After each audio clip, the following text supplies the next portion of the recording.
Underhive! Don't mind those bullets flying overhead. Ignore the fusion popped and burned ozone of hot plasma tearing down those back alleys. Embrace the romantic fireside crackle of hat block arson.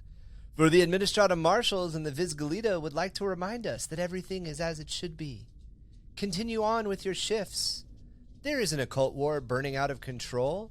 Everything is peaceful, and the Imperium has it all under control. And at least the weather hasn't gone to shit, Gabo. Not that we can all tell with the smoke clogging the recyc units and the heat wave searing in. Probably doesn't help that the Hive is getting slammed by another Razor Ice Storm as well. This month is just the gift that keeps on giving. At least it's like herpes and keeps giving. Deck herpes, hive herpes. It's just like when metal eats away and turns into it's just rust. It's just tetanus. It's just sexually, but it's rust that like grows sexually legs. transmitted tetanus. Oh God. Bringing you the truth from the sealed blast doors of the mid-hive all the way to the under tunnels of the sump levels. We are the way and the truth of Vox Friend's Mouth 665.66 UHMA Chemrat Radio. Broadcasting tonight from Mama Kaz's Noodle House on sublevel 163. Trying out her new Dog's Bollocks Bowl. A whole pound of ramen mixed with something she claims that ain't sump gator. Wait a minute. Ain't that mean dog balls? That sounds gross. Now you see, bollocks is gross. Dog's bollocks means it's good. That bollocks totally is one of makes those sense. words. Yeah, it's one of those words. Like his balls hot. Yeah, or it's like. But when it's bollocks hot, like it's that cold? shit I don't with balls, man. It's the same thing. Got it. Well, I'll try anything she slaps on a table. So let's. It's actually on your face. It slaps you in the face. I don't know if I want to get slapped in the face with balls. It's not balls. Dog's bollocks. Especially shit balls. Dog's bollocks. Really not sure what we're going to eat, but you know what? You try everything once. I am your guide through the twisting back alleys of this hive that is under constant warfare, Goblin King, joined today by our trickster of travesties and warden against tentacles, Marky. Olo. Polo. The face smasher and skull bouncer. I heard he goes even harder when it comes to taking on those cultists. Beast. I go very hard. Very, very hard. And smuggling us in the primo grade las cannons that we need to protect anywhere we're eating dinner is Kev. Kev, tell us, where do you find all of these discounts? A little favor here. A little extra tip over there. If you know what I mean. Just the tip? Sometimes, you gotta give one for the team. Wow. Welcome to another episode of Under the Hive of Madness. We just finished and wrapped up with our Genestealer cult faction coverage. So if you guys haven't checked that out yet, I highly recommend it. We covered everything in the faction that stands in the current state of lore. We will definitely expand upon it when new stuff becomes available, because that's what we love to do.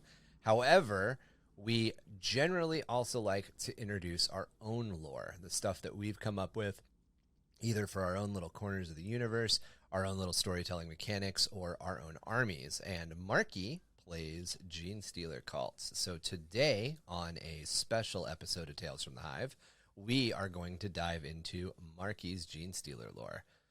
Marky, you ready to take it away? Yeah, I'll try. That's what counts, right? It's the trying. Genestealer cult. I started them. Let's rewind it back to the beginning. I started them because Tom didn't let me play Tau, so I sold my Tau. It's all right. I saved you in the long run. And then you abandoned the I Tau. did. So now we don't really have a Tau player. Abandoned. Yeah, now we have no Tau abandoned players. the Tau Empire. We went from 5 to none. That's how Warhammer 40K works, dude. Shut your mouth. Yeah. In the immortal words of Captain Titus.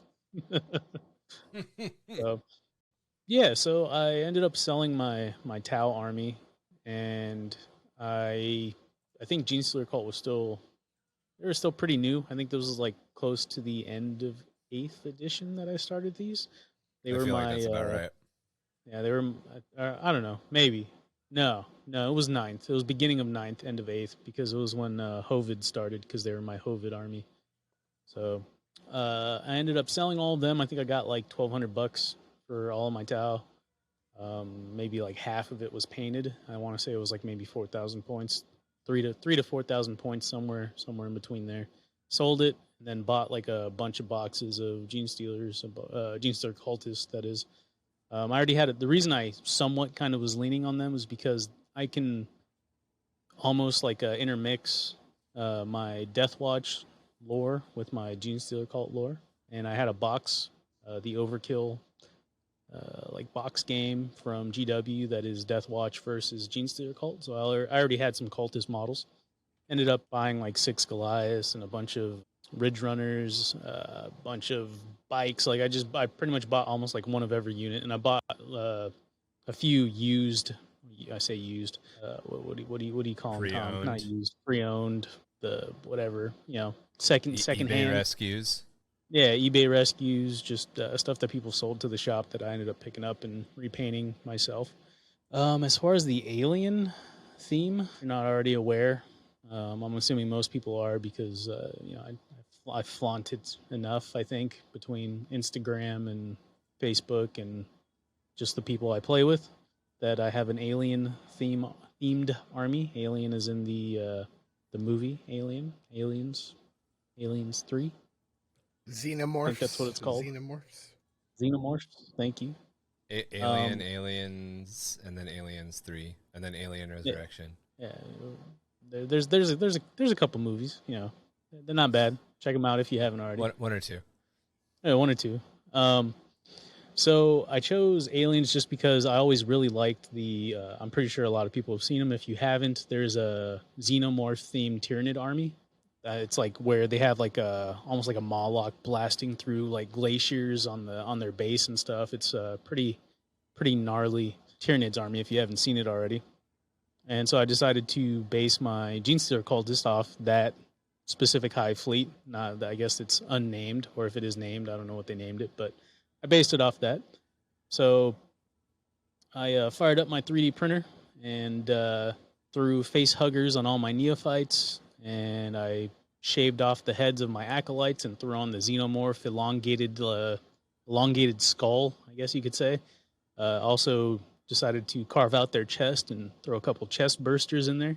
And I also, because Alien vs. Predator is is canon, essentially, I want to say. I also threw in a Predator Kellermorph. I threw Dylan. Dylan is my Primus. Dylan, you son of a bitch. The You dude son of a bitch. Yeah, the dude that Arnie decides to, bromance with. He is my Primus. And I chose Ripley, the main protagonist from the Alien franchise, to be my Magus, my Magus. There's a Sergeant Ripper Catachan model, chopped her in half, 3D printed an upper torso of Ripley, glued that to that. I'm not going to lie, it was kind of a pain in the ass to get the scale right. So it's kind of... Yeah, that's a huge part rough. Of kit bashing with stuff. Kit bashing with 3D prints is getting that scale just right. Yeah, scale is pretty brutal. So my cult, I decided to call them the Covenant Cult of Nostromo. Covenant being the one of the later movies, and Nostromo being the initial. I don't want to say initial because the timeline's all over the place, but Nostromo was the name of the ship. It's the name of the ship from the first movie. The original movie. Film. Yeah, that's dope. So it is the Covenant Cult of Nostromo. I thought it was pretty clever. So pat myself on the back right there.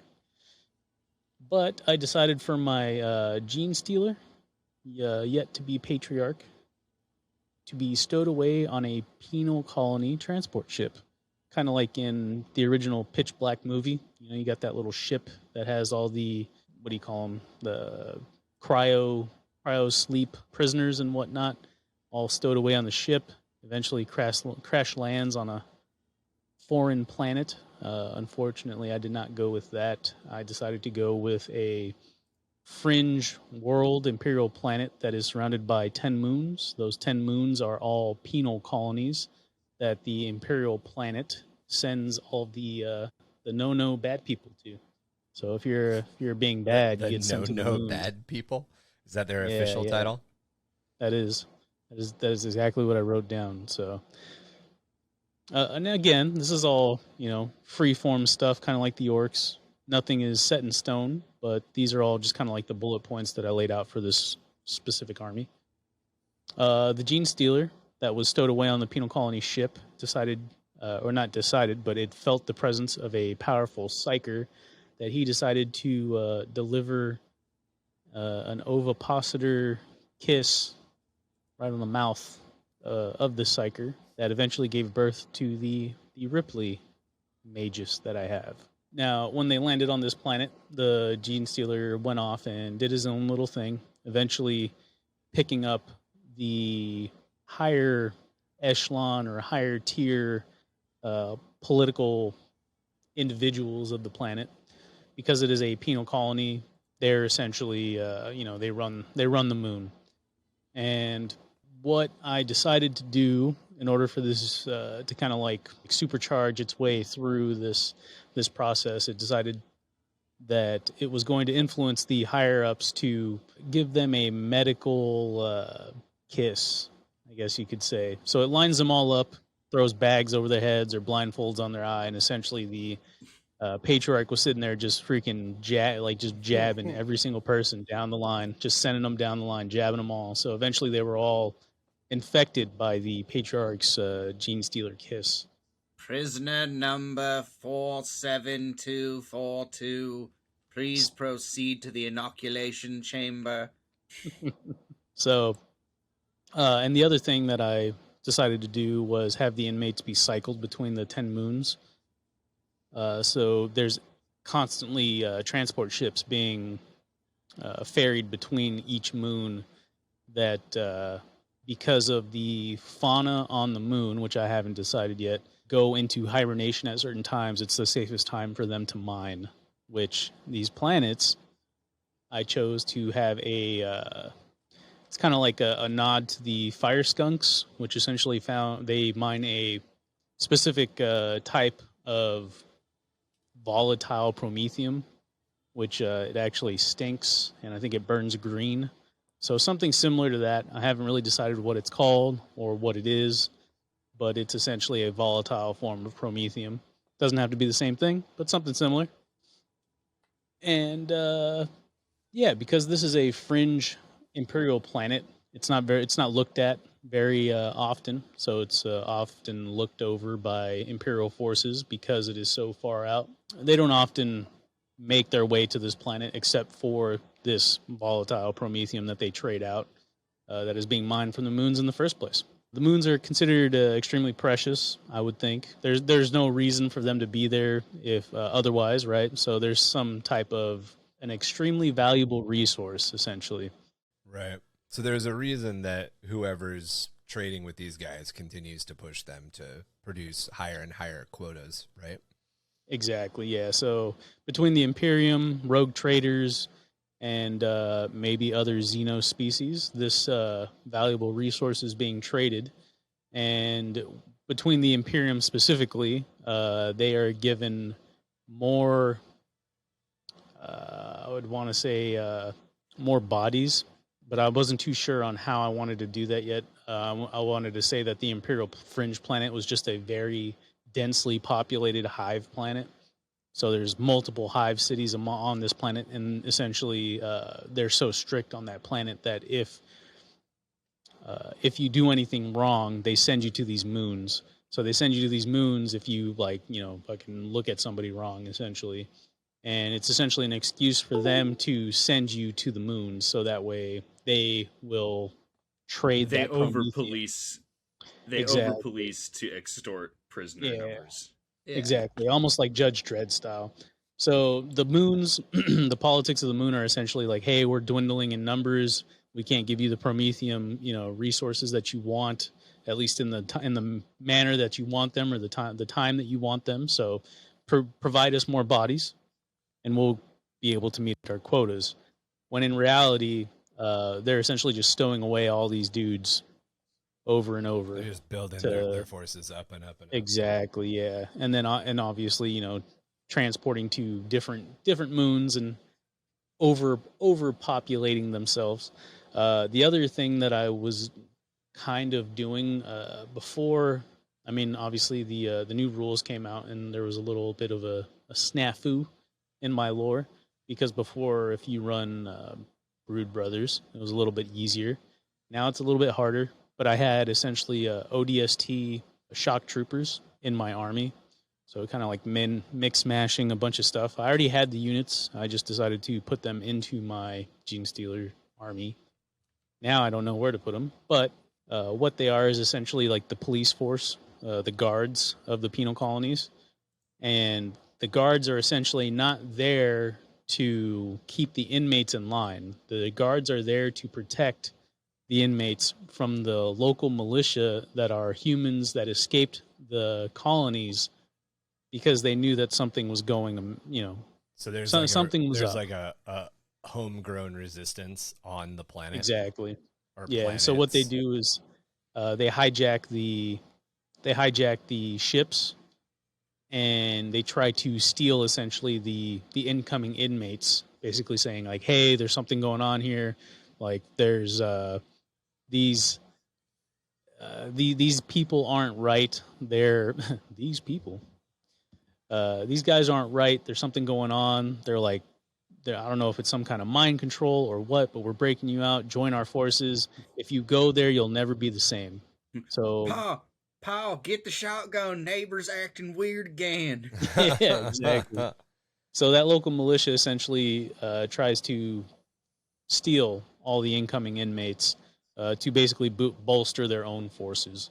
Now, also back to the Imperial planet, because they over-police their population, there's kind of like a little horror factor of like, oh, you know, Nancy, she went to the penal colony for, you know, burping in public, and when she came back, she was never the same. So almost a little horror aspect in there. I'm trying to find it as I go, but that is kind of playing around with like the idea of changelings, like people's kids would get abducted and they come people back and they... Yeah, people would be like, "Oh, my kid's acting different. They must have been abducted and replaced by a fairy or whatever." Yeah, almost like the little I forgot what they call it, but it's like a little parasite that essentially replaces your kid and looks just like them, but is a little less emotionless essentially. And what it does is it feeds on you every night. Yeah, is it changeling? I thought I had yeah. a different name for it, but it feeds on you at night. Yeah. So in like actual historical lore, fairies and sprites and all the stuff that we kind of see as being like, you know, the Tinkerbell effect has had a change, a profound change on culture. The Disneyification of a lot of these old original stories. Creepy, though. Yeah, fairies are not good. Fairies are very, very evil, spiteful creatures fairies are very much like lesser warp things, like Nurglings. That's how original fairies really were. Look at the two fairies from Hellboy. Yeah, exactly. Yeah. Or the fairies, the crack fairies from Bright. Oh yeah, Netflix. Yeah. I love that movie. Yeah. But like a fairy would come in and abduct your child to take your child to. The myth went that a fairy would come in and abduct your kid to take your kid to the fairy realm to raise your child in the fairy realm, so they could become, turn them into a fairy, essentially. Yeah, become a fairy, almost like a Peter Pan-esque thing. Yeah, and to pass off what was happening, they would leave a changeling in its place, and a changeling was like a creature that could change its face to look like whatever. And then, and it was one of those things, like everything in mythology, everything kind of has like some basis in something that would actually happen. So this would be like the explanation for why your baby went from being like cute and cuddly and happy to see you to being a fucking toddler that like hated you and screamed at you all the time. It just, toddlers going through shit. It just what toddlers do. But in the Middle Ages, they were like, what the fuck? It's a demon. It's a demon. Goddamn fairy stole my child and put this in its place. So, but yeah, I like that. That's a super creepy idea. So like I'm kind of picturing in a way that all of these moons are around this planet essentially, or are they in the same system as the planet? They're all around the planet, but it's essentially like a titanic planet. It's Okay. extremely large. So each of these moons are just essentially the size of planets, varying in size, but all just as large. Got you. Not as the planet, but just as large as a planet. Right. So you got this system that's dominated with this really big imperial world that's a hive city of some form, and the patriarch has infected all of the hive nobility. It controls everything, or controls. So not the imperial planet, but the moons. So the imperial planet, they are still overwhelmingly more populated than the moons. But what the patriarch did was essentially initially infect the hierarchy of the penal colonies. So that's why he was able to essentially line up all the inmates in assembly line fashion and deliver the kiss. So the patriarch is acting through like a warden, and the warden is telling the imperial planet we need more people. Okay. Exactly. Okay. And then this planet is on the fringe enough that like the guard doesn't come, or not the guard, but like the Mechanicus or the Inquisition or the Administratum doesn't just show up to do. They'll show up to do a random check on the planet itself, but they're like, you've got you're meeting your quota, so we don't really care. Right. Yeah. So I mean, mainly the interactions are in the imperial hive world, not so much on the penal colonies. If it is taken to the penal colonies, then they're obviously on their best behavior, so everything's kind of got their ducks in a row, so nothing really seems out of place. You could probably write a really cool story from the point of view of somebody who's been like wrongly imprisoned and sent to one of these prison colonies. Yeah, that's kind of what I wanted to do when I was talking about writing a horror story with Ryan. Yeah, essentially dope. Like how the patriarch infects, and then essentially moving between. So my horror story. I don't know if we recorded it, Ryan. Us talking about it, or it might have been pillow talk right after we were done recording. Well, that's just what we call pillow talk, baby. So I knew he wanted to push it so bad. I did. He's like, you got an excuse. I got an excuse, right? But after the podcast, usually we kind of talk a little bit about either what we're going to do next week, or future ideas. But the idea that I had was essentially all of us writing horror stories, which we have in the past. But the one that I wanted to write was essentially how my Genestealer initially infected the individuals that were in the transport ship. Okay. Yeah, and the initial transport ship that it came in on, how it infected essentially the father of a little girl, and how the girl was coming back to that Imperial planet, and the father, I guess, I could say that the father was a guard. I didn't have it laid out fully, but essentially it was between a father-daughter. Father gets infected. Father stays with the penal colony. Daughter goes on the Imperial planet. Daughter's like, I have no one, essentially, and then like a horror story of how she essentially, you're like a little street rat. We're going to send you to the penal colony. If you're going to sit here and, consume resources, you can at least do some good and mine some volatile promethium on our moons. Right. And then she comes to grips with like what's happening essentially. Yeah. And essentially like, seeing her father and how he's like, oh yeah, the four-armed emperor is he'll protect you. We got it really good here, honey. Yeah. You just gotta believe. It's and then she becomes a part of the militia. Okay. Of the renegade force. Mm-hmm. I like the whole idea of like there's these Genestealer marshals or Genestealer RBDs or whatever they are that are combing the hives, and they're just probably just every couple of weeks they go through the Underhive, and they just anyone who seems to be homeless or like destitute or whatever, they're just gathering up and taking and like what's your crime? Oh, your crime is you're begging. What's your crime? Your crime is you don't have a job. What you're breaking curfew. you're truant. Exactly. They just, oh, you're on the street and you don't seem to be working, you're doing something wrong. They just like gather you up. Like yeah, I was trying to think of like almost a loophole. Like, oh, when was the last? Did you eat during ration hour? And it's like, no, I couldn't afford it. Well, then I guess you're going to the penal colonies because everyone eats during ration hour. And if you can't afford it, that's if you can't take care of yourself, then we'll take care of you. Yeah. I imagine the world probably has really strict curfews. Like if it's everybody's Definitely. probably like given a shift card. Like if you're a first shifter, you've got a green card. If you're a second shifter, you've got like a cyan card. If you're a third shifter, you've got a yellow card. Like everybody has these different cards, and they like have to wear them.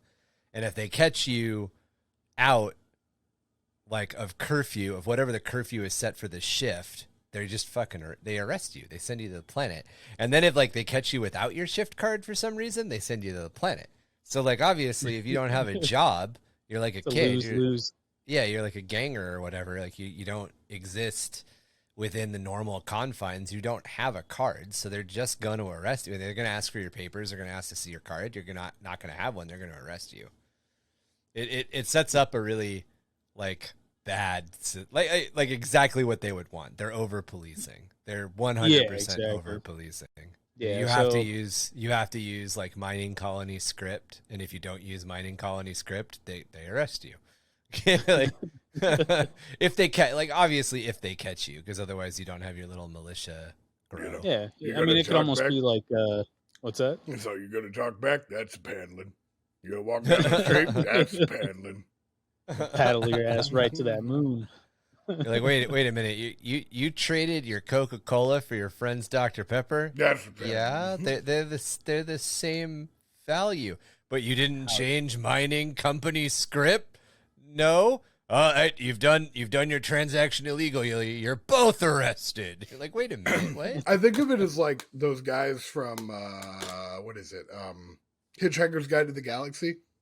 You need to fill out the Section Vogons 7. with all the rules. Yeah, The super bureaucrats. Mhm. Yeah. Section 7, File 17, Form B, in order to cross the street.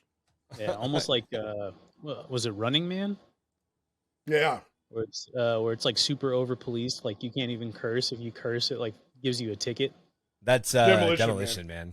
Demolition Man, not Running Man. Yeah, that's right. Just remember the 3 seashells. Yeah, right. He doesn't know how to use the 3 C's. I've How is looked it that up. not on the soundboard I've looked yet? it up. I've looked up how to use the 3 seashells. It's disgusting. Wait, I don't want to know. Yeah, go ahead. Type it in. You'll No, find it. it's not that happening. disgusting. Do you use two to essentially like scoop each other, and then the third one's for the final wipe? You basically poop into 2 of them. Okay. Oh, you're not pooping into a toilet? No, you as you poop, you grab it like a taco. Oh my god, it's a Choco Taco. Rest in peace. Too soon, Marky. Too soon. I know. I laid that wrong. So obviously you've got explain so you've laid out what they look like as far as the fact that you mixed in xenomorph parts and all of that. But what is their symbol? What's their banner? What's their colors? Yeah, so as far as a symbol, I haven't really thought of anything, but I'm assuming it'd be something similar to like the AVP, like kind of circular. Do you know what I'm talking about? When you look up Alien vs. Predator, that like circle of like an alien head. It's with, a chest burster. Yeah, that's right. It is a chest burster. Something similar to that. As far as a banner, I haven't really thought of anything. The one that I have is pretty generic. So there's like it's almost like a hieroglyph or something. It's got attacked by a fly. Oh shit. Oh shit! Oh shit! I haven't really thought of anything for the banner.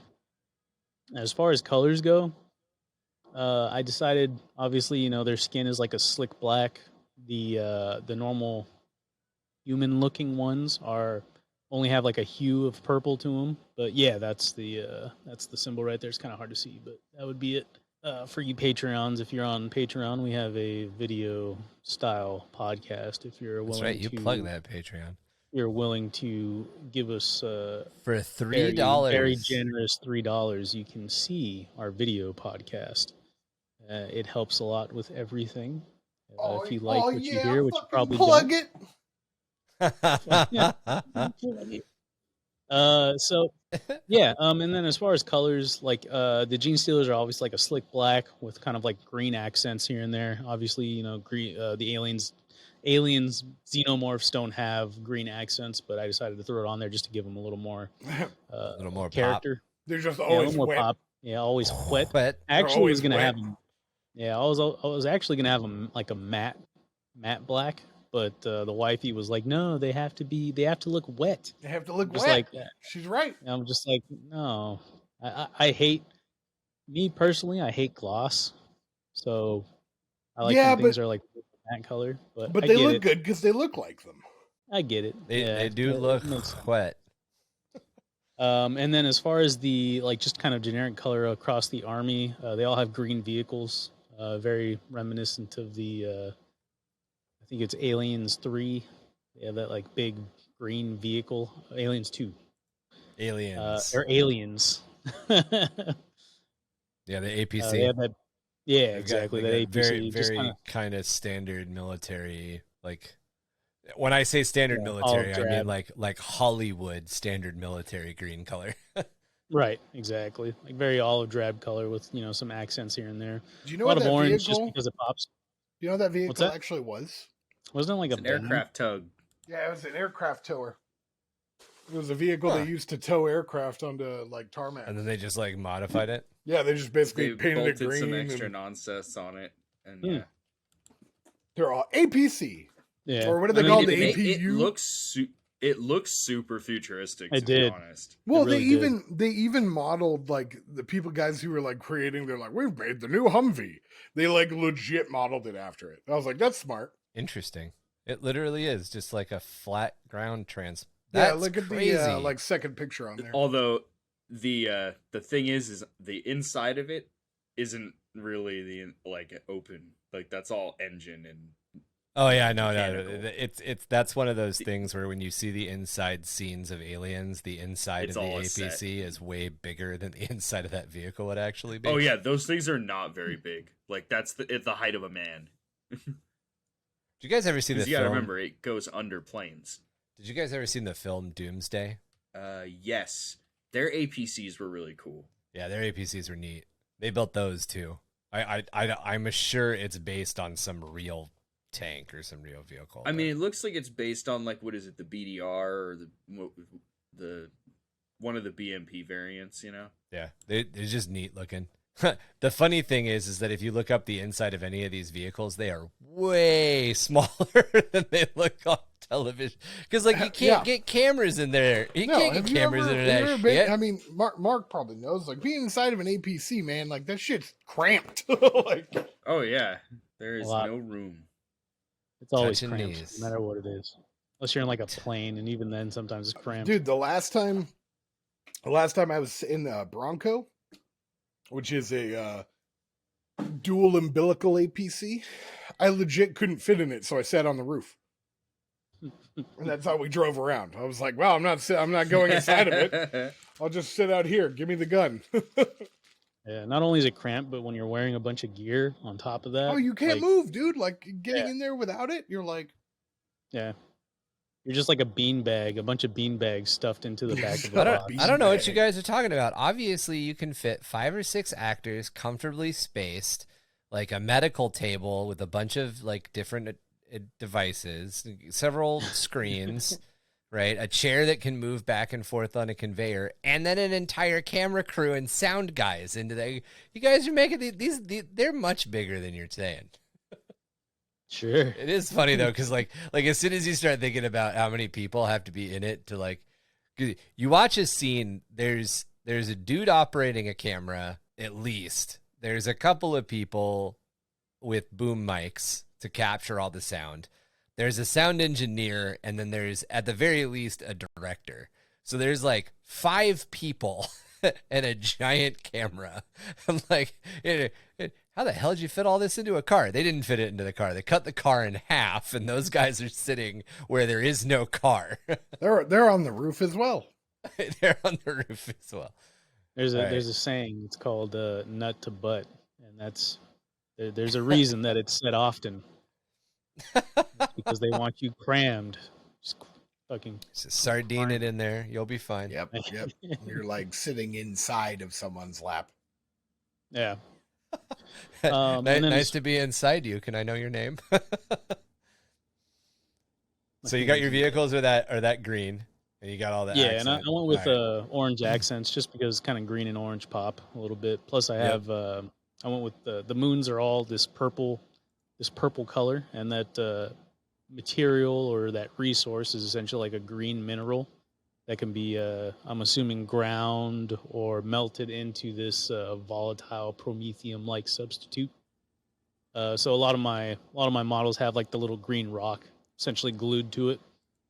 The generic like color of my guys, I went with like if you ever watch Dragon Ball Z, it's very similar to Vegeta in the Saiyan saga. Blue pants with white armor, orange accents, very very similar to that. So I was wondering where you say came very up similar, with the color. exactly that. What's that? I was wondering where you came up with the color scheme. I'm like, I wonder how he came. And then you say it, and I'm like, oh, something I have no point of reference towards. Yeah, if you pull up Vegeta Saiyan Saga, you'll see it. But I didn't realize it till after I started painting them. I was maybe like 30 models deep, and I'm like, this looks like like Dragon Ball Z. I was like, I don't know if that's badass or horrible, but they look really. They look really good. It worked out. So your colors for your banner would be orange and blue? Or would they be orange and bone white or white? They would probably be black and green. Black and green. More to symbolize the Genestealers than the actual people. Okay, got you. Yeah, a lot of colors going on, but I tried to tie it in together as best I could. I didn't know, like, because I mean, if the Genestealers are going to be like a slick black and green, it's like, well, what color is their armor? I mean, I guess I could have made their armor black and like their shirts green, but I don't know. I already have a black army, so I was trying to go with other colors. Deathwatch kind of. I kind of like it because it kind of almost feels like this is what the mining armor this is the color of the mining armor. These guys haven't done anything to change or dress up the uniforms, the prison uniforms they're given. This is your prison uniform. They've just accepted it. Exactly. So, yeah. And then my my brood brothers, essentially, or the guards, are in black armor, black camo. So they tie in pretty well with the Genestealers, but the rest of the army just tying it all in. Yeah. So black and green makes a lot of sense. Yeah, black and green on the banner, most likely. As far as the people, though, or the people, the leadership. Yeah, the leadership is all in like darker colors. So like they're in like a darker oranges or reds with black or green armor. So again, it doesn't tie in very well, but I don't know. It's kind of what I went with. The army color-wise unifies really well when it's on the table. It really does. Yeah, you talking about definitely it have. like oh yeah, it looks great. You definitely have a couple of different themes going on, but it definitely all ties to itself. Like, you know, you've got the yellow and black hazard stripes that you put onto your vehicles. Definitely ties in with the yellow armor. The darker, like, greens and blacks of your heroes definitely ties in with the blacks and greens, the Genestealers themselves. And then the green, not the green, the purple, like, sand. Mm-hmm. Kind of just ties it all together. Yeah, it ties it all together really well.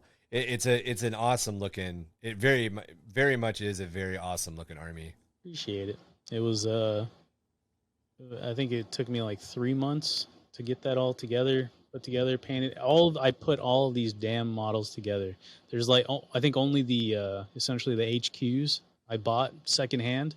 Everything else I put together and painted, and it was brutal. I never want to build another army ever again. As you build another army right now. As I'm building.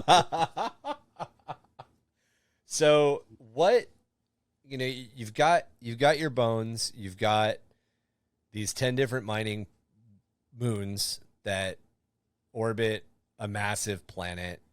You've got the need the planet is exporting this powder that acts in place of promethium, or maybe can be turned into a liquid, or integrated into promethium or something along those lines. So you've got this enrichment process. I guess you've got like a refinement. Like they're exporting refined promethium products. Right. Are they mining promethium as well, or are they only mining this additive? This additive, or essentially this replacement.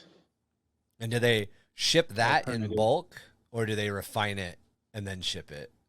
Yeah, so they'll send these shipping containers to the planet, and in Okay. turn, they expect those ships, the returning ships, to be filled with people, Oh, okay.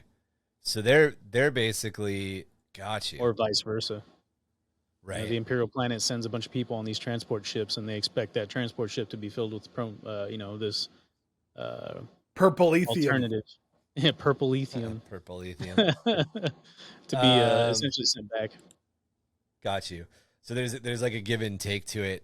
Are they subsisting on rash? I mean, so what we know about Genestealers, especially Genestealer cultists that are involved in mining worlds, is they don't necessarily need a lot of resources to survive. You know, we've got in lore examples from the primary lore from the books that say that in several cases, oh yeah, the Imperium kind of looks.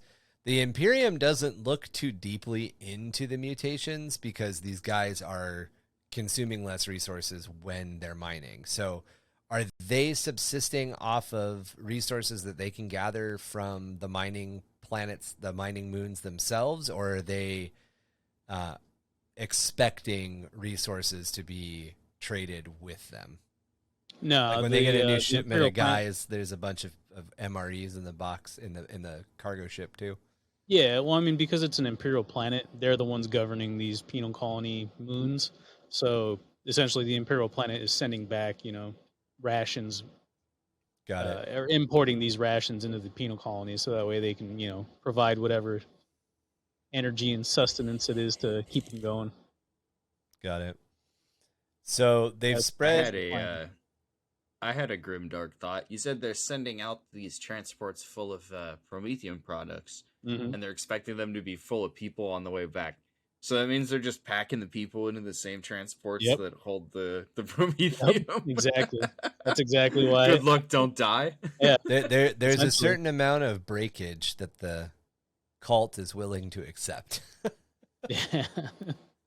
Yeah, I was trying to think if like maybe the this promethium alternative, like, I don't know, causes cancer, like some kind of lung disease, or like maybe mutates them. Just something to add, like a little Ass cancer. ass cancer. So add a little something to it. So why have what happened? Why has the Hive fleet not come To Is the Imperial this- planet. to any of this? Why? obviously why is the you're- Hive fleet the Tyranids? Yeah, why have the Tyranids not? Is this? Are you building your cults? In your cult's lore, are the Tyranids on their way, or are the Tyranids, whatever Hive fleet was going to come didn't show up, so the cults just continued to grow and grow and grow and grow? Yep, that's exactly it. So Okay. I don't plan on starting Tyranids anytime soon. So essentially, the Genestealer was sent on his way, maintain that genetic makeup of that Hive fleet, and essentially passed it on before it reverted back. I want to say, or before it reverts back. Maybe that hive fleet is still in contact with them. I don't want to say that. I'd rather have it be like they're doing Just their got own lost. thing. Yeah, they're just a splinter fleet that was that moved on and left this little Genestealer here, and he just maintained the look of that Hive fleet. Because I know that eventually, the patriarchs revert back to their original, look, if that Hive fleet abandons them, and they can obviously change depending on which Hive fleet is closest to them. I'm assuming, right? I think that's what. Oh I'm no, talking about.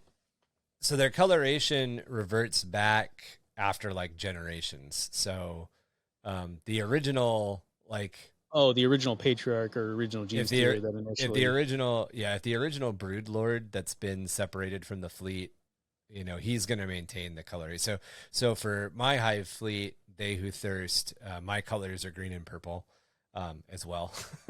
Or oddly enough. I'm green and black.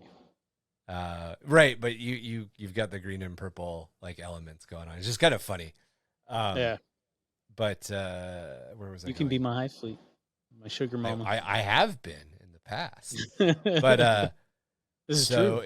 If my brood lord and my Genestealers were to get separated for some reason from the hive fleet, the first generation would maintain that coloration. It's only after like long separation, generations and generations of Genestealers. Gotcha. Yeah, that they revert back to that like normal, that accepted imperial color. So, as we covered Genestealers and how they connect to Genestealer cultists and all of that, we talked about the fact that a lot of these Genestealers that make Planetfall, a lot of these Genestealers that make Primary Infections, they are that purple and white color, or that purple and it's like a deep blue color. Purple. Yeah, they're that color originally, but as the cult grows, their coloration is going to change. So as the cult adopts whatever the cult needs to, and usually the cults are adopting things that help them blend in with their own societies, the Genestealers gonna change to match that. The Genestealers and the aberrants and all that are gonna change to match that. The other thing that I was trying to essentially kind of implement into the lore is the actual the kiss, the chest bursters, and the face huggers. I was thinking maybe like when this Genestealer was stowed away on this transport ship, maybe his genetic material was altered by the that Prometheum alternative, and that's why instead of an actual like ovipositor, it's essentially like an ovipositor, but it launches, and that's essentially the face hugger, and then that face hugger will impregnate them himself. Or maybe they spit out their ovipositor. Jesus Christ. Or and then it like regrows and they can shoot out. So only the patriarch has the actual ovipositor, but everything else shoots out its ovipositor like that. I just think of like that South Park where they have to like shove food up their butt and they poop out their mouth. They're all. I'm just imagining him like from Doom. They don't get a chance to use it very often, and so it grows a little extra large. And they're like on its way out. They're like, it's like a hairball. Well, it's like that. It comes out. It's all like wet and gross, and then it starts like flapping around. In the rock version of in the movie Doom that has the Rock in it, not the new one, because I haven't actually seen the new one. But the demon gets like trapped in the nano wall and it spits its tongue at the dude. Like its tongue launches out. Yeah. Oh yeah. I like just think that of like idea. a Predalien. I think of the Predalien from Alien vs Predator Requiem, where it can like lay eggs with its internal mouth. Yeah. Well, I have a Predalien. I mean, it's even. That's awesome. Oh yeah. It's awesome because one of the things that you can do, or one of the things that they talk about in lore too, is that the Genestealer, your Genestealer, the Genestealer patriarch, may not be from a human. He may, that Genestealer may have evolved. It might be the 5th generation of a completely different species, and that species might could have been the xenomorphs. Or it might create facehuggers or something that looks like a facehugger to reproduce. Right. That's a good point. And that Genestealer doesn't happen to be a queen, so it's not going around laying eggs, but it's still producing. It still has the ovipositor code in it. So the ovipositor code makes like maybe instead of familiars, he just generates not Genestealers, facehuggers. Genes. Or he can generate That's actually what I was facehuggers. trying to do. I was trying to make all the familiars actually just be little face huggers that run around. Yeah, I like that. Perfect. That's fucking cool as shit. Instead of all of that miasma and like gene pool and germ seed generating into familiars, it generates into facehuggers. Yeah. The other thing that I was trying to do, I was kind of saving it for last, but essentially, an Inquisitor caught wind of a planet that trades people for resources, and thought that was a little weird, considering that it was trading with penal colonies. When you don't really trade with penal colonies, you just send people there, and the penal colonies produce. So, an Inquisitor caught wind of it. Said Inquisitor is yet to be named. I'm not sure who I want to run as the Inquisitor, which model that is, and what to call them. But this Inquisitor has the backing of a kill team and a Death Watch force behind them. So later on in the history of my Genestealer cult lore, eventually this Inquisitor catches wind that they are infected with Genestealer DNA, and essentially dispatches kill team forces or Death Watch forces to the penal colonies to cleanse them.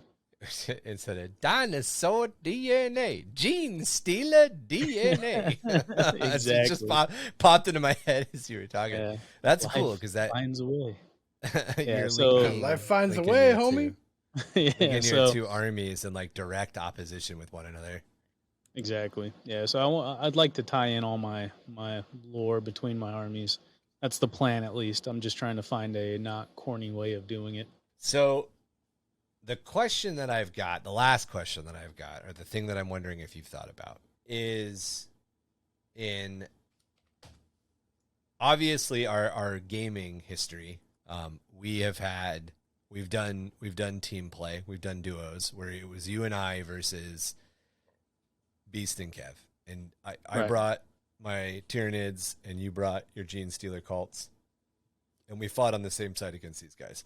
So the idea there was it was a penal colony, but not attached to your lore. It was just another penal colony on a different planet. Mm-hmm. And your so the question is your Genestealer cult farming out cultists to different planets? Like are they spread? Have Actually they spread spreading past? Yeah. The penal colonies. I want to say no. I want to say that the Imperial planet is just so ginormous, if that's a They word, don't need to yet. that they just haven't needed to yet. So Okay. they're essentially trying to establish themselves in the penal colonies, which for the most part they have, but they obviously need to get a handle on the militia. And I mean, they're not ringing the dinner bell because I almost want to say like they're savoring the last bite. They being that- don't feel that they've generated enough biomass yet. They don't think that they're ready yet. So there's been Right. no reason to do it. Yeah, so they're using the penal colonies to boost their numbers, and eventually they will start to spread into that enormous Imperial Hive planet and move from there. But again, I wanted that Imperial planet to be like kind of like the last bite of a hamburger. You know, you like almost some people like to save that middle bite, a nice like savory, not edge bite. The perfect bite. Yeah, exactly. So they're it's almost like they're savoring that last little bite of that huge planet. Once they're gonna eat all the outer pieces and they save that center piece. So almost like a not oxymoron, but like just to be ironic of the Genestealer cult. They usually work their way in, or they're usually on the inside working their way out. This is on the outside working their way in. So poetic, I guess. That's cool. So in the case of our joint game, our joint story, you were running your Genestealer. You were running your Genestealer cult, but in that case, it would have been a Genestealer from They Who Thirst, who Right. Exactly. had that So these plan. would have been Okay. like your cultists. right. In That sense. means that I can't do my cultists as connected. I got to do something, which I was already planning on doing. you They're going to be connected to my wider lore, but they're not going to be from my Tyranids.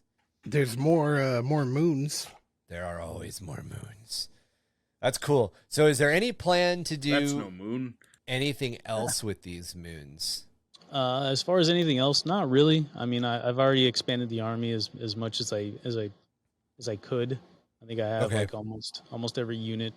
It was basically just trying to establish the lore behind them, and then Okay. moving from there. So Okay. I mean, I have specific units like the Predator, Keller Morph. I got Ripley as the Magus. I got Dylan as the Primus. I have a Predalien as the Abominant. So it's just tying them in. But I think I need to essentially play games with them to kind of give them a name for themselves, like why they are such a badass, instead of just So saying they are badass. So your entire kernel for this was obviously the Alien movies, the Predator movies, the Alien versus Predator movies. And that was kind of like you sat down with those kernels and you started like plugging them into one another to figure out what you wanted to do, right? Yeah, a little bit of Predator, a little bit of Alien, a little bit of Dread, a little bit of Pitch Black. Right. You're mixing all of these science fiction properties together to kind of build. And it honestly feels like you even have a little bit of the Arnold Total Recall in there as well. Yeah. That was definitely a thought. But that was more of an afterthought after Tom and I had a conversation like, oh, yeah, why don't you throw the 3-titty girl in there? I'm like, fuck, Total Recall would have been a great addition to the army. I was like, if you would have made them mutants from Total Recall, they would have been so good. Yeah, man. And, of course, he said that after I was done with the army, so... Right. Why you gotta have a good idea after? Should have asked me first. I know, right? I should have laid it all out on the table. Uh-huh. So that's a trick that we've talked about. We talked about it in our tips for world building, which if you haven't listened to that episode, you can actually go watch a version of that episode on YouTube. That one is out. But we talked about borrowing existing templates, borrowing existing stuff, and kind of using it as a platform to change or twist out from what you're doing. And, you guys have seen it now with multiple lore pieces. And depending on how much you change it, it gets further and further away from what you started with. As Marky's expanding his lore and talking more and more about it, you can see the roots to Alien 3, where they're on the mining colony and everybody's a prisoner, and they're kind of forgotten or left out of the loop of actual society. But he's tweaked it out little by little. And even though there's a lot of aesthetic trappings to his army that harken back to the Alien versus Predator franchises, there's obviously a lot more into the army and the way that it works and the way that it happens that kind of removes it from that. In a lot of the same way that as Tom has continued to develop all the Byzantine Empire stuff, he starts off with these very recognizable stories and concepts and characters, but he's tweaking them and he's developing them further and further out. And then, in my case, the War Criers, who we haven't really gotten super deep into because we haven't done Space Marines yet, but the War Criers started out as the Imperial Stormtroopers from Star Wars, and they're nothing, other than being white and black or bone color and black. They're almost nothing like them anymore because you slowly tweak your lore, you slowly tweak your stories, you slowly push things little by little. But there's these roots that you can kind of trace back to the original ideas, and that's to me just such a good headspace to be in, because when you're looking at a blank piece of paper as a creative writer, as an illustrator, or a painter, or whatever you're doing, whatever you're sitting down to do, looking at that blank piece of paper is scary as fuck. You're like, oh shit, what am I going to do? I have no place to start. I have no idea on how I want to start.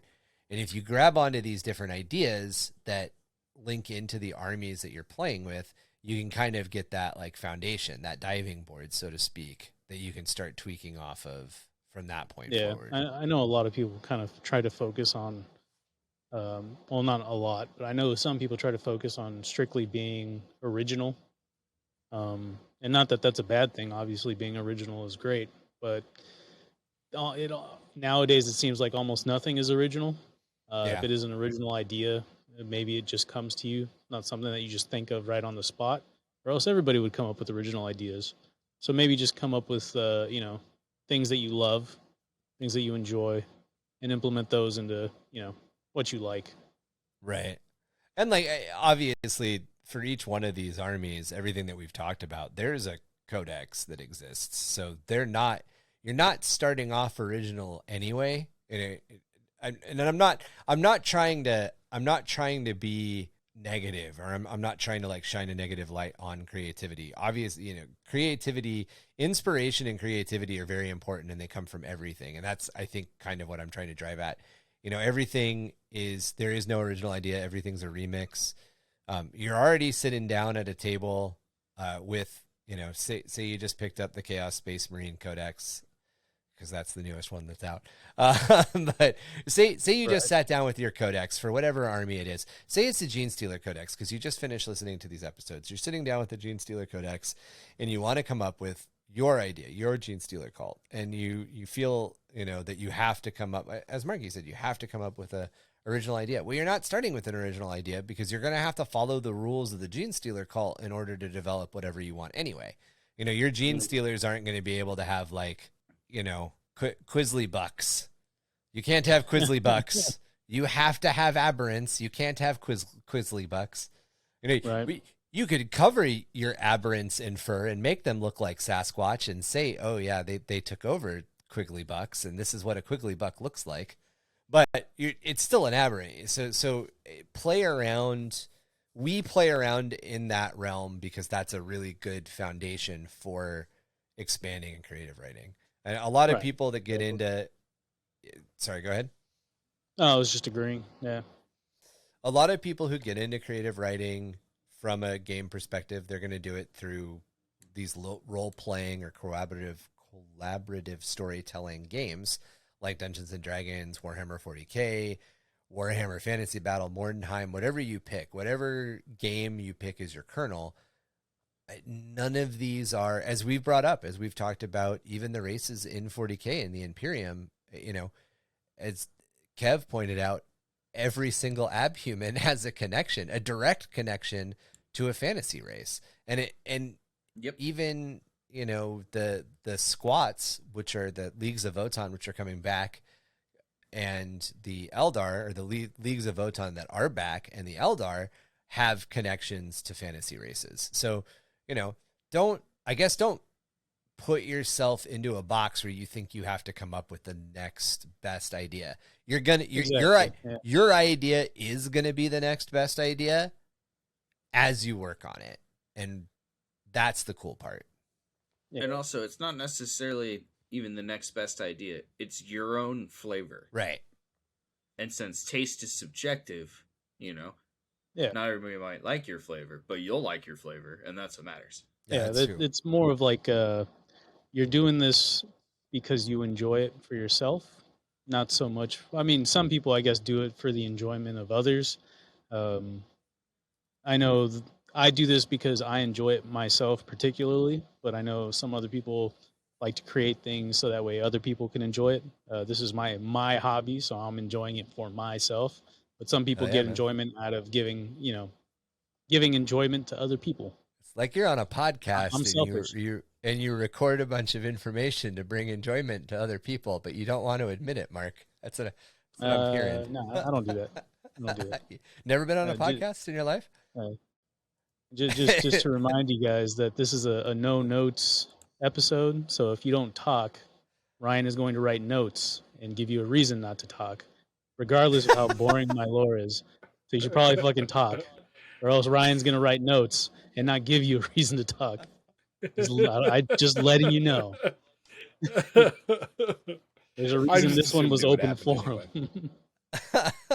I just assumed that would happen anyway. No matter what. Now It's what do they call that? It's inevitable. Resistance. Resistance is futile. I get my faction series where we break something down in detail, and I get to do a lot of research and be fake facts man. Hey, delivering the fake facts to everybody. And it's just it's to help you guys kind of,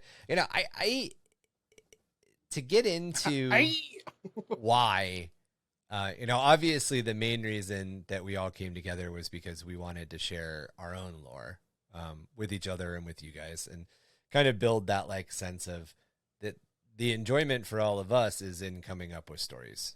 But I'm just not good at it. you're good at it, man. Oh, you've got the foundation. I mean, more than that, really. Yeah. You've got more than that. I mean, shit, when we first started talking about this originally, you were like, oh, yeah, they were on a spaceship, and now they're not. And I was like, cool. Really great. Like, Really great. Yeah. Come a long way, Mark. They've got come a long way. feet. How many feet? Their feet are covered in toes. I got bullet points. That's about as good as I get. Once I get past bullet points, then my grammar just goes down the drain even more so than what it already does. I think there's definitely a way to make it to where they found like who's the matriarch, right? The patriarch? That's just the big Genestealer. So the patriarch at some point found something in the depths of the planet, or the moon, I should say. And that, basically has had an effect on the gene pool ever since. So that's why they're like the way that they are. Ooh, so almost like a big radioactive like rock. Who knows? Who knows? Who knows? Maybe he found a Genestealer mummy.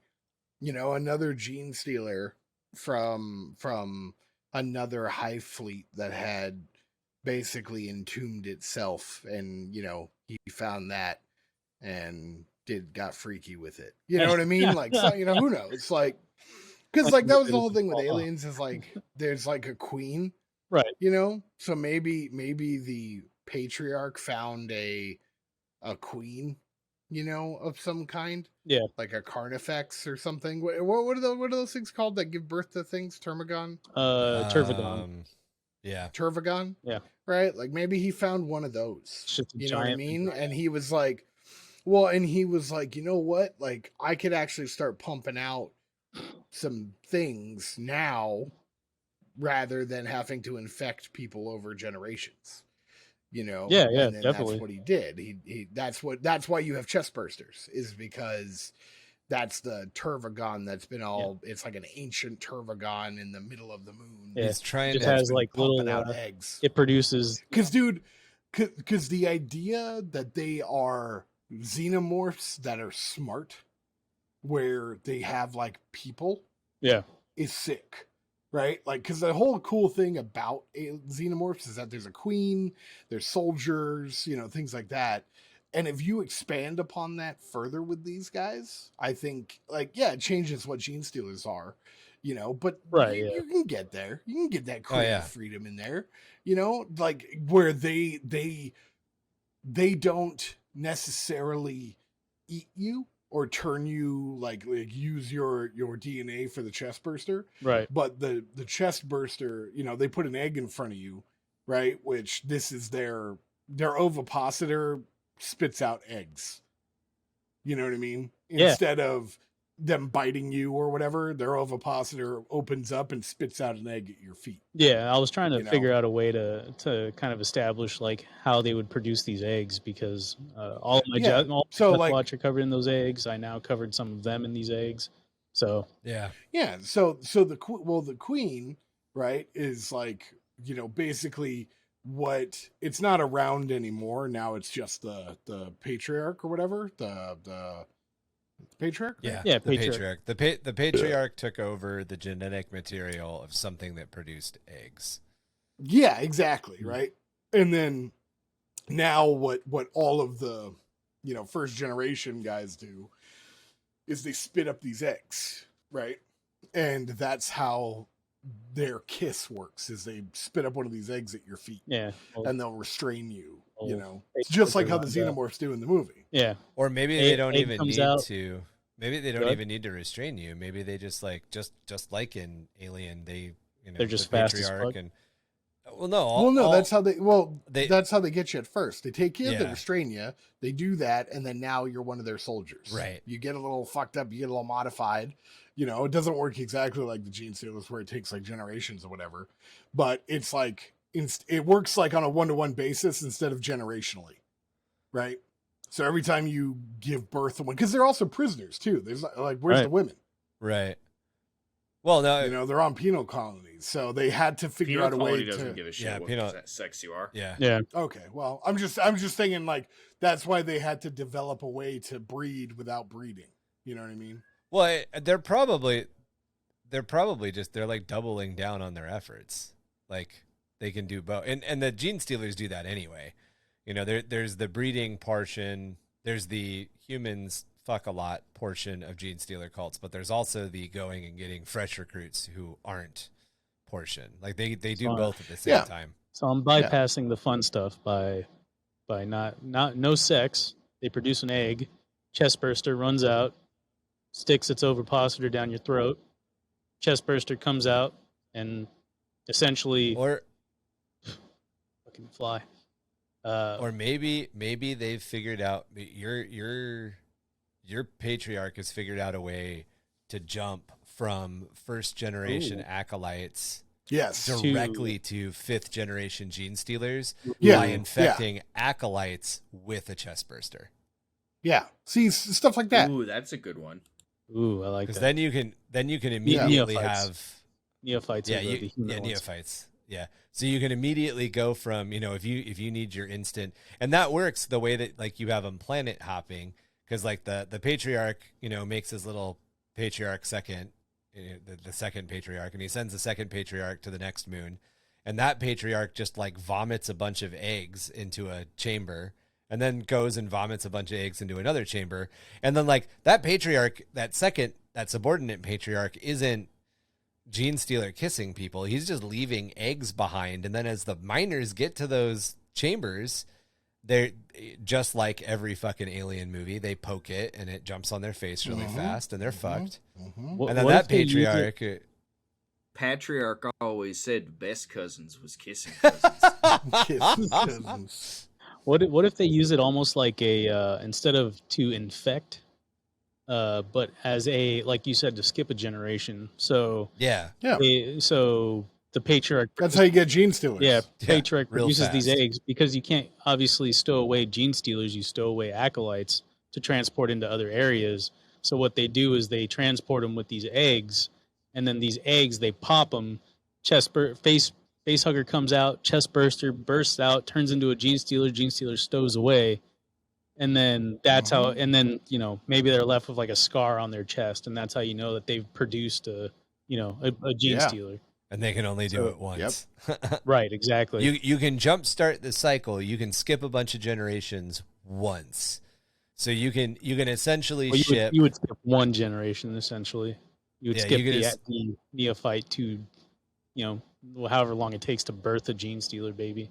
Genestealer baby is fifth generation. So acolytes are second be- generation. So you'd It'd have be neophytes. Neophyte. Oh, okay. So it's neophyte specifically. So that's third generation. So yeah, you'd have fourth generation, and then fourth generation would have Genestealer kids. So you'd be skipping. Yeah, you'd be skipping fourth generation. You'd be going from third to fifth, Right. essentially.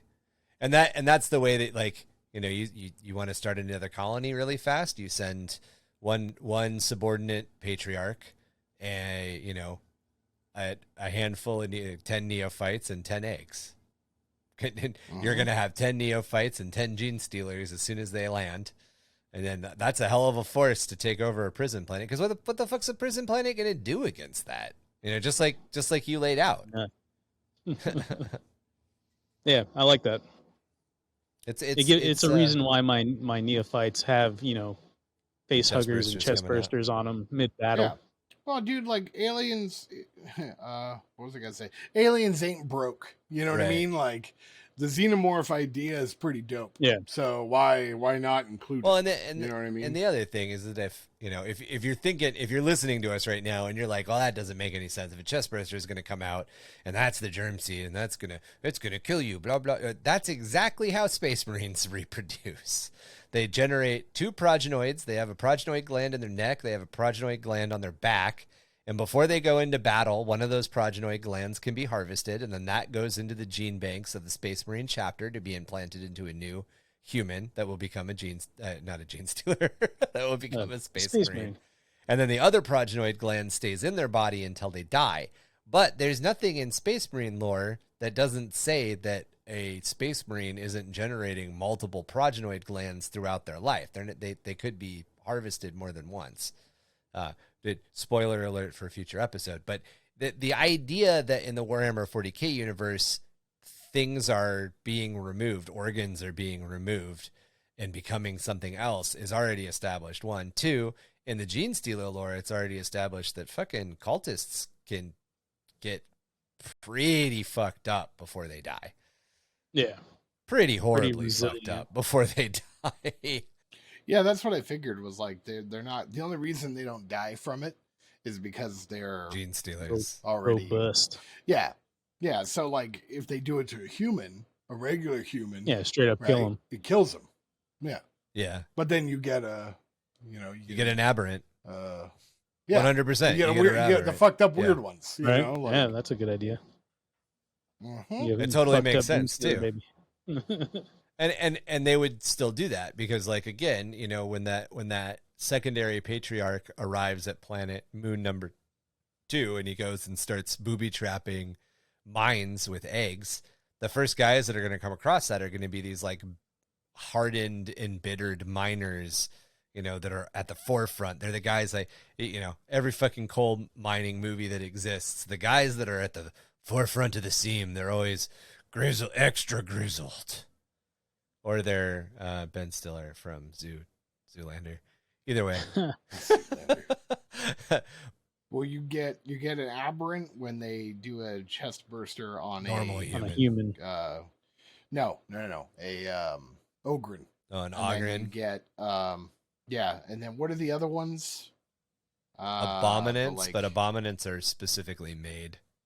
Yeah, Abominant is no. It's like aren't there? Well, there's the first generation is not acolytes. Acolytes. And acolytes are the ones that look like super. Yeah, they're like half Genestealer, half human. Yeah, so that's what you get. You do a human, you get an acolyte, and then you do a neophyte. Yeah, because that's what. Yeah, and then you do because what is acolyte, neophyte, and then what's it called? And then it's just regular Genestealers. Okay, so acolytes, they do a human, they get an acolyte. They do an acolyte, well, they get a neophyte. Okay, so they're almost do a using neophyte, them to they get a skip Genestealer. a generation, essentially. That's what Yeah, you're saying. yeah. They can Yeah, use it to yeah. skip a generation, but if Yeah. they just come across eggs, like if miners just come across eggs and they're humans, they're gonna become that they're gonna get infected. They're gonna die. Those humans are gonna just die, and what they birth is gonna grow into an acolyte. Yeah. And then, Yes.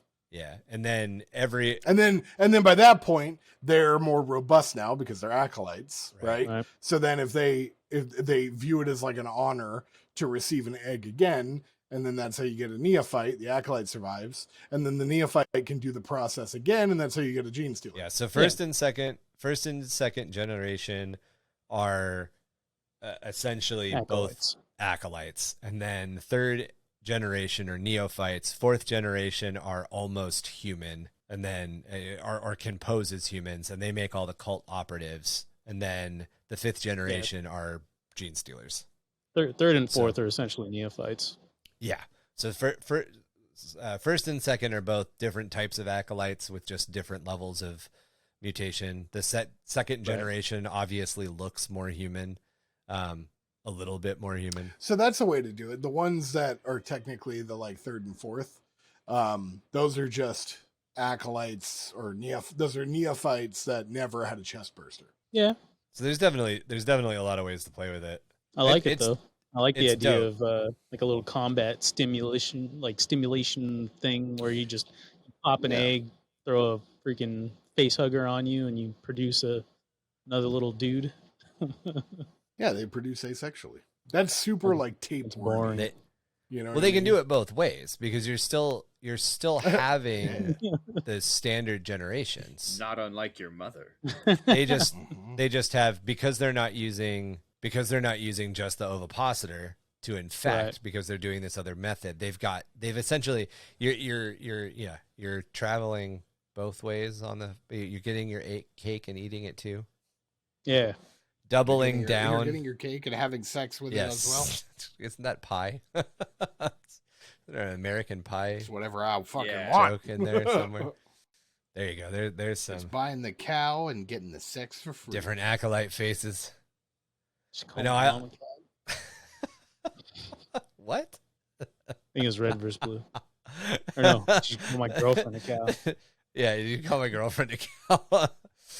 Any closing Yeah. thoughts on your Genestealer cult? Any closing thoughts on Marky's Genestealer cult?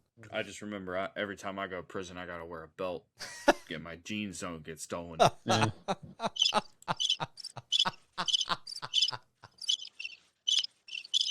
I think we need to do more predator stuff. We need to come up with something.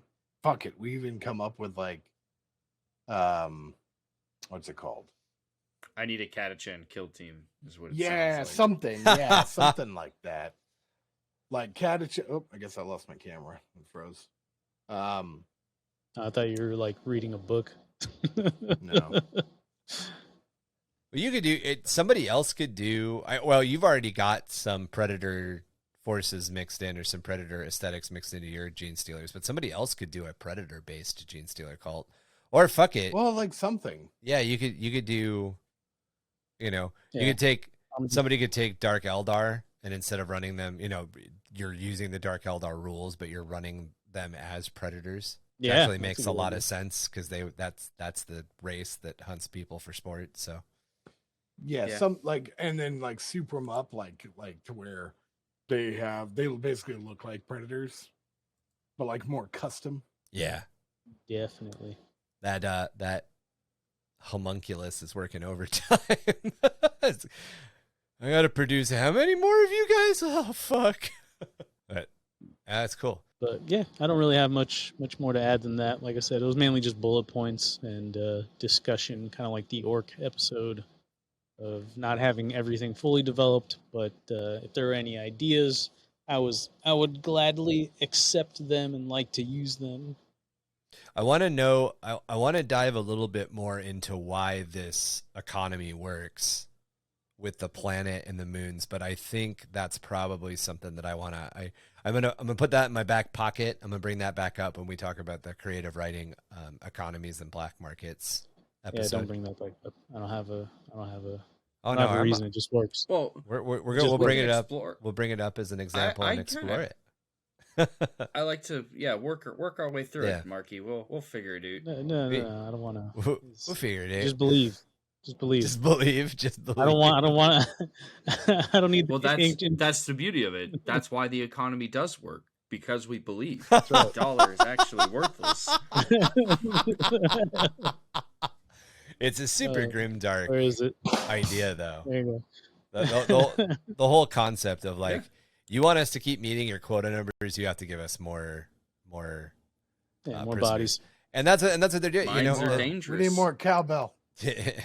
yeah, man. This green rock, it just it kills people, man. You don't know.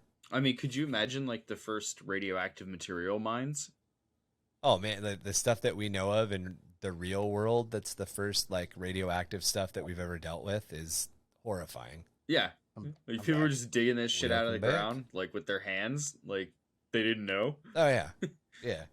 And that's what they're playing on that. They're like, well, how many forge worlds exist? You know, how many mining worlds exist where the penal population probably only has a lifespan of 2 to 5 years anyway? So, you know, you want us to meet these quotas, you're gonna have to give us more prisoners. It actually makes a lot of sense without even a lot of In the thought to Warhammer it. world, yeah, it's super justifiable why they would need that many. Because, like, you got to remember, the Imperial Navy drafts personnel by press ganging Well, that's because, like, they just die. that's how Like, people just die. that's how Marky's Genestealer cult gets new prisoners. I think I of mean, it in as a like, way. did you ever see the original like Night of the Living Dead, when like they end up like calling the hospital, and they're like, "Is anybody there?" And a zombie answers the phone, and he's like, "Yeah, come to the hospital." It's just like, what year is it? And he's like 1872. Like, you know what I mean? Like, he doesn't, like, and they're like, okay. He's like, just come to the hospital. It's safe. Like, and it was like the typical, like, brain. That's great. Like, That's awesome. that's what I imagine. Anybody calls them, they're like, yeah, just come on over. Bring your people. Bring everyone. You got a family? Come on over here. Well, and maybe what's happening too, since lore wise, you know, obviously Genestealer cults still infiltrate Astra Militarum units. Maybe the prisoners who do survive, in air quotes, a couple of years, the hellish conditions. If you're not killed, you're extra hardy, so they get drafted into like PDFs and all that, and then they're spreading the cult Penal legions through penal legions, and that's why you've got your that makes sense. and that's why you've got your militia, because people have figured it out, come back. There's also then a planned expiration date for the troopers, for the prisoners, further explaining why there's a high turnover rate and you would need so many fresh bodies. Yeah. I want to know more about the militia. The militia is the next thing that the freedom fighters. Yeah. And are you gonna make the freedom fighters as like a penal legion? Is that a plan, or is it just a lore?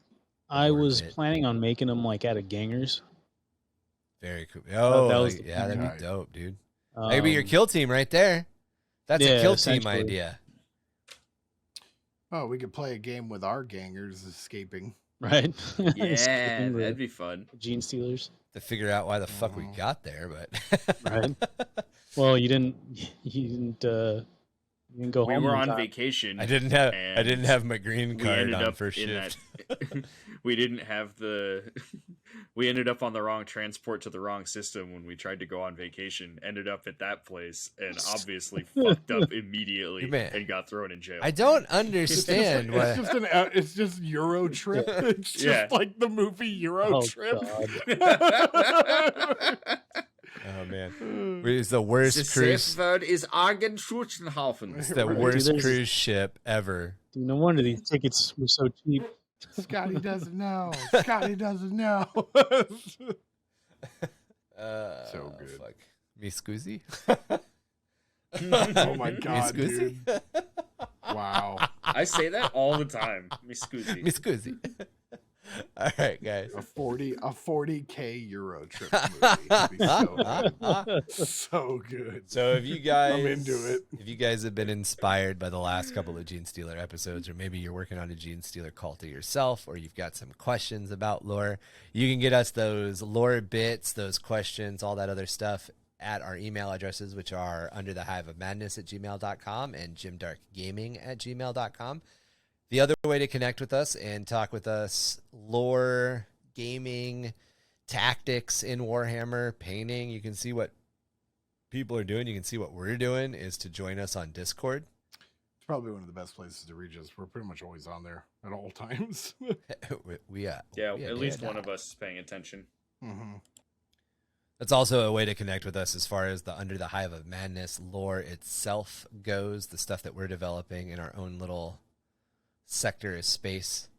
If Discord's not your speed and you're looking for other ways to find out what we're doing, we are on Facebook, Instagram, and Twitter, as well as TikTok every now and again. We've got links to all that stuff down in the show notes, along with a link to our website.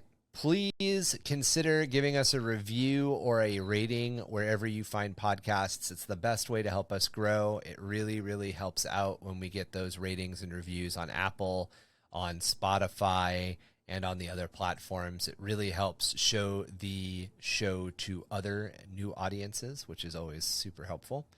If you want another way that you guys can get involved with our operation, as we say, we are a do-it-yourself, a DIY operation. You can join us over on Patreon. That's patreon.com/underthehiveofmadness. The biggest benefits that you get right out the bat on our lowest tier are access to video podcasts. That's a version of what you're listening to right now, but there's a video that accompanies it. I open up Google or I go through some pictures that we already have. In today's episode, lots of pictures of Marky's armies, because we have lots of pictures of Marky's army, but we also bring up pictures in relation to the stuff we're talking about. It helps paint more of a picture of what we're discussing. Rubs the lotion on its skin or else it gets the hose again. Stuff like that. I mean, also, we make obscure references sometimes, and like, if you have no idea what we're talking about, it gives you a little frame of reference. If you don't want to Google it yourself, Yeah. or can't figure out how to spell it, because that's probably the main problem. Or we don't know how to pronounce it. Or spell it. English, motherfucker, do you speak it? No! No one listening to the podcast is under the illusion I speak English. Just write it. Wow. The other thing that you get access to right there at our $3 level is our painting contest. We hold a painting contest 4 times a year. The next painting contest, which is coming up real soon. In fact, the rules have been announced, so join us over on Discord if you are interested, is our October painting contest. So our theme is Halloweeny. That's going to be spooky monsters, things like Genestealers, honestly. Genestealers, Dark Eldar, real fucked up normal Eldar, Chaos Space Marines, anything extra freaky. Or, shit. Oh, I hate that. Maybe Sorry. you want to do an orc for Orctober, but in Halloween colors. Join us. There's also some other things that you get access to. We're always trying to work on some extra documents and art and all that stuff to release to you guys. So there's just a little bit extra. You can also vote on the future episodes that we might do. In fact, our next episode, officially for Loris Obscurus, will be the Missing 411. And we currently have a vote up for the next Planet Spotlight we're running. Very excited for 411. Oh, yeah. Well, I didn't believe you when you said the Dog's Bollocks was good, but I have to say this ramen is fucking top-notch. Marky, how many toilets would you give it? I would say half a toilet. At least one fire hydrant. I'm about to go give it 1 toilet myself. Maybe several flushes. I'd give it half a toilet because I'm still hanging on halfway, trying to hold on to the sink and the toilet at the same time. Amateur. Your food, you got to get better at. It's because you're trying to do that hover method. You just got to commit and just commence the docking procedure, That's why man. you just deuce in the sink. Problem solved. He's not that tall. I think he just shit himself. Oh my god, dude. I thought I farted, but I shit. Oh my god. And now it's squishy when I sit. All right, I got to get back on track here. If you guys are looking for the absolute best in Underhive food, you should come on down to Mama Kaz's Noodle House and try her new Dog's Bollocks Bowl. Or don't. The queen approves. Listeners, as the cult war continues to heat up, make sure that you're carrying and strapped everywhere you go throughout the hive. And I hear that the gang OGs are still offering extra creds on top for all of those heads that you bring in. And we got to win this war on our own. I don't think they're coming down from the uppers or the mids to help us out. I think this is on us, gents. Extra Wait, creds. are you telling me they got a creds for heads? Extra creds for heads? They've I'm got keeping extra teeth. creds for head. Where you been? I thought it was creds for toes, creds for ears and things. I didn't know it was whole heads at first. I think it's creds for whatever you got, whatever you. Now can you got a drag whole in. shoebox of useless. They ain't bits. doing dead or alive. They're doing dead. That's all I'm saying. Well, do they pay by the pound? I don't know that I think motherfucker's got it's a big ass head. I think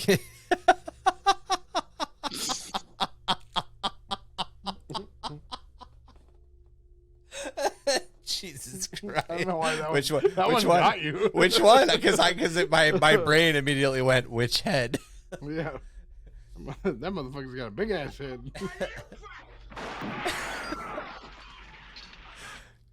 Keep your voxes tuned to 665.66 UHMR Chemrat Radio for the newest news and the latest updates on where the cultists are. Mama always said, the four-armed emperors are always ornery, 'cause it's so cold, and they got all them hands and no gloves. That's a shame. That's really a shame. Is that the way to get through the sump is just carry gloves? Eskio now. It's motherfuckers.